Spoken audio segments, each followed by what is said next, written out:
What's up, everyone? Today we have a battle between Deidara, the Plague Freak artist, escape artist, whatever, and Kakuzu, the mortal, who survived the battle against Hashirama. But before I start with it, obviously, I'd like for y'all to like, share, and subscribe. That would be insanely amazing. Yeah, now let's get into it. Starting with strength, obviously. Well, Deidara is absolutely annihilated. Deidara's a long-range fighter, so he never really has the use of strength or hand-to-hand combat. So there's not much point actually talking about that. Kakuzu is a long-range fighter and a close-range fighter, so that does give him a massive advantage. And close range, his strength is absolutely insane. Toys around with Choji, stop a direct attack from a fully transformed tail beast, absolutely insane. Deidara sure can clash with Team 10, but like that's nothing, man. Kakuzu is easy, stronger. And then in terms of hand-to-hand combat skills and stuff like that, he can keep up with Kakashi. Again, Deidara long range doesn't have a use for that. Let's say in speed's a bit tricky, okay? Deidara struggles to keep up with the heavy Sasuke, but he is able to continuously react and keep up with him to some extent, which shows how fast he actually is. And the heavy Sasuke is a Sasuke who had absorbed Orochimaru, and before absorbing Orochimaru, he had blitzed Team 7, which included Yamato, who was somewhat relative to Kakashi's speed. Yeah, Kakashi is faster than Yamato, but Yamato is still relative to his speed. And then Kakuzu, on the other hand, is faster than Kakashi. Kakashi again is relative to Kakuzu's speed, but Kakuzu is still faster, and a heavy Sasuke is really fast.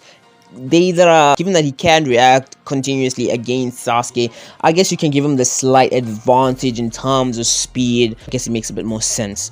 Then moving on to, I guess, durability. Well, even there, Deidara is just absolutely annihilated. Yeah, Deidara sure can take a couple of attacks from Team 10 or Sasuke or whatever, but let's be honest, Kakuzu, diamond armor, next level, takes attacks from tail beasts. He takes Biju bombs. There's no like real comparison here. He's definitely more durable than Deidara.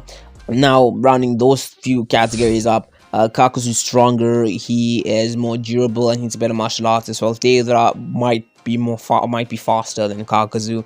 Now what's left is the actual power, and I think this is the true determining factor, because previous aspects might not be particularly necessary in this battle, given the fact that Deidara does fight from range. So we have to talk about power directly. Okay, now power is a massive thing. Okay, Kakuzu has multiple elements. He has water, fire, wind, and lightning. We didn't see his water mask because it was destroyed. His natural heart is his earth heart, and that allows him to have like that insane levels of durability. Now all of his masks can produce large amounts of powerful attacks. Okay, all of them are powerful, but their range is a bit tricky to quantify. We haven't really seen him fight against long range fighters, but I guess I can say that they have a fairly, they are range attacks. He can attack people from range, so that will help him out over there. And then in general, his attacks are quite powerful. All of his masks are insanely powerful, but these masks are a bit of a disadvantage to him, because if the mask is destroyed, Kakuzu loses that element, and Deidara has the capabilities of destroying these masks. I'm saying that because he has some of the biggest, most dangerous explosives in the entirety of the Naruto verse. Okay, his general C1 explosives are insanely powerful. Then his C2 dragon, and the explosives it releases are absolutely insane and insanely destructive. And then there's obviously C3, which could possibly take out a village, and C4, which can take someone on a cellular level. C0, which is, I guess, a suicide thing, but we're not really going to talk about C0. But it's also insanely powerful. And because of that, in terms of pure power, like destructive power, I will give it to Deidara. Now, who genuinely wins this battle if these two collide and have to fight each other for some reason? A part of me is slightly leaning on Deidara being the winner. Now, hear me out, okay? Kakuzu is powerful. I will give him that. He's definitely a powerful fighter, and his elements are really dangerous and really powerful as well, especially his lightning mask. The other elements, fire, wind, all is fairly powerful and destructive, can be a massive problem for Deidara, but his lightning mask should be the biggest problem, given that Deidara's weakness, his weakness is lightning. So that would be Deidara's biggest problem in the fight. His lightning. Then obviously Kakuzu has his insane levels of durability, which obviously make him a massive threat. But Deidara having C4 can nullify his insane levels of durability, because the only reason Naruto was able to actually hurt Kakuzu was because he attacked him at a cellular level, and it wasn't a direct attack which Kakuzu could just simply like a tank, like a tail beast bomb or anything like that. And C4 also attacks someone on a cellular level when they inhale it and all that, and Kakuzu doesn't have a way of seeing the chakra or absorbing chakra or nullifying C4 in any way. So if C4 gets into Kakuzu's body, he could take out the heart, then just take out Kakuzu like that. Now you could say his lightning mask would be able to protect him, but given that Deidara does have some insane explosives that would be able to destroy the masks themselves, it kind of puts Kakuzu at a bit of a disadvantage. Putting it in a scenario, right? The battle starts, Deidara flying in the air, Kakuzu on the ground. Deidara would flood the entire area with the many explosives this guy has. This just start throwing them at Kakuzu. Kakuzu will block or tank them, all that, yeah. And then eventually Deidara will start moving up to his more dangerous explosives, and I think then that is when Kakuzu will probably release his mask to give him a bit of an advantage, to give him numbers, just to help him out, obviously.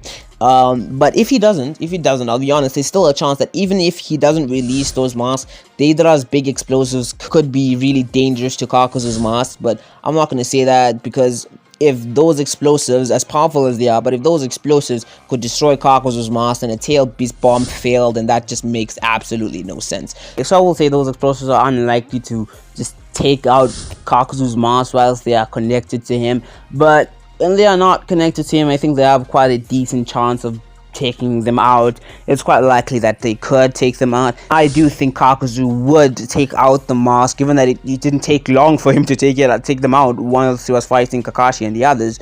And given how many more explosives Deidara has and the advantage of fighting from range and the numbers, Kakuzu will most likely take out the mask to equal out the playing field a bit.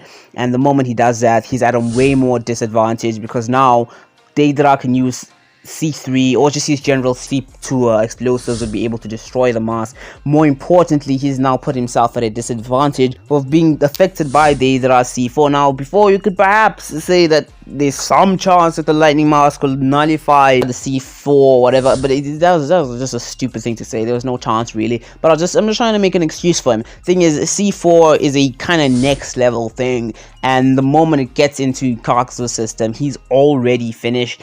And there's even a chance that, like, Deidara, if he doesn't use C4 and he just draws the masks out and destroys them one by one, he's also kind of already winning over there, especially if he could, like, just drop C3 or something like that. It's just, I think there's a much higher chance of Deidara winning, but Kakuzu isn't a weakling at all, and he himself has a chance of doing quite a lot of damage to Deidara, especially since he is experienced and he has lightning, which is Deidara's weakness. But Deidara, he does decently, really good against Sasuke, who's an insanely good lightning style user. And also Deidara is way smarter than Kakuzu. Even if Kakuzu has more experience, Deidara is way smarter from what we've seen, so that also gives him the massive advantage. I think there's a slight higher chance that Kakuzu loses this battle. Yeah, so that's more or less how I think it go. Again, Kakuzu is strong, he's not a weak link, he's stronger than Deidara, can keep up with his speeds, more durable, better martial artist, way more experience. He's definitely, many of his attacks can drastically affect Deidara. I just think there's a slightly higher chance that Deidara wins the battle because of his intellect, because of his destructive yield, and because of C4. There's a higher chance that he wins the battle than Kakuzu. Now, I'm sure many people could have a lot of comments and thoughts about this battle. I know y'all will. If y'all have those comments and thoughts, you can leave them down below. Whether they're good or bad, I'd love to see them. This is MC Info, with another MC Clash. I'm out.